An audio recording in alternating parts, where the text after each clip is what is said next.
आज देखील नाशिकमध्ये नवीन झाडांचा एक कंटेनर हे दाखल झालेला आहे। अशा पद्धतीचं हे झाडं आहेत आणि नाशिकमध्ये खास हे लावण्यासाठी आंध्र प्रदेश येथील राजमुंद्रीवरून हे झाडं मागवण्यात येत आहेत। कालसुद्धा एक कंटेनर जो आहे तो नाशिकमध्ये दाखल झालेला होता।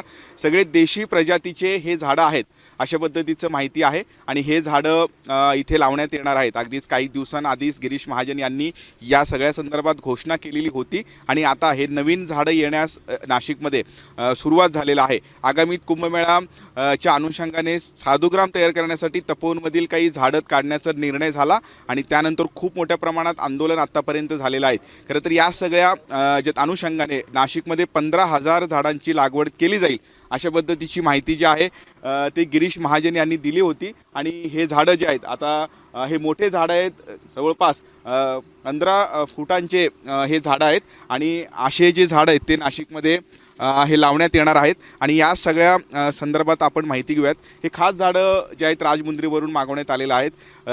आंध्रचं क्लायमेट, महाराष्ट्राचं क्लायमेट थोडंसं वेगवेगळा फरक असतो। हे झाडं आपल्या इथं टिकतील काय आपल्याकडे माहिती? नाही, ही झाडं जी आहेत ती देशी प्रजातीची झाडं आहेत, ती नक्कीच टिकतील। आणि काय मागच्या दिवसांच्या पार्श्वभूमीवर आम्ही पण प्रत्येक गोष्टीवर बारीक लक्ष ठेवून आहोत। त्याच्यामुळे आज सकाळी बघायला आलो तर खड्डे पण व्यवस्थित केलेले आहेत, अंतर पण व्यवस्थित आहे आणि झाडं जी आहेत बेसिकली ती आपली नेटिव्ह प्रजातीची आहेत। म्हणजे जसं की वड, पिंपळ, तुमचं भेंडी आहे, कडुलिंब आहे, जांभूळ आहे। आता ह्याच्यात सर्वात महत्त्वाचा रोल जो येणार आहे ना म्हणजे तर इथल्या लोकांचा सहभागाचा येणार आहे। माझी कॉर्पोरेशनला आपल्या माध्यमातून ही पण विनंती असेल की आपण फक्त कॉन्ट्रॅक्टरच्या बेसवर न राहता इथल्या सर्व स्थानिक लोकांना जर बरोबर घेतलं तर इथे एक खूप छान पद्धतीचा ऑक्सिजन पार्क और बायोडायव्हर्सिटी पार्क क्रिएट होईल। त्याचा उपयोग स्थानिकांनाही होईल आणि आपल्या निसर्गालाही होईल। तर अशी अतिशय महत्त्वाची माहिती दिलेली आहे। हे झाडं टिकतील असं एक्सपर्टचं म्हणणं आहे। माझ्यासोबत गिरीश महाजन यांची OSD सुद्धा आहेत।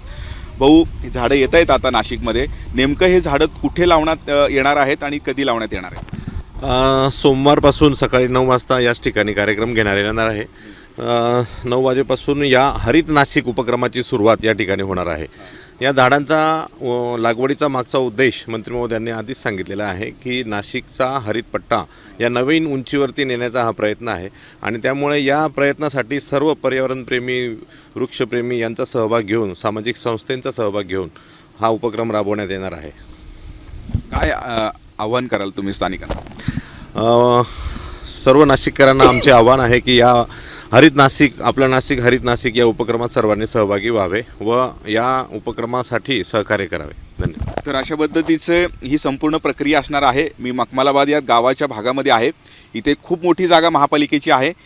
आता या संपूर्ण भागामध्ये आता हे जे नवीन झाडं आलेलं आहेत ते लावण्यात येतील आणि अशाच पद्धतीचे वेगवेगळे स्पॉट हे निवडण्यात आलेले आहेत आणि हे जे झाडं मागवण्यात येणार आहेत खास राजमुंद्रीवरून ते नाशिकमध्ये वेगवेगळ्या ठिकाणी लावण्याचा जो निर्णय आहे तो आता झालेला आहे।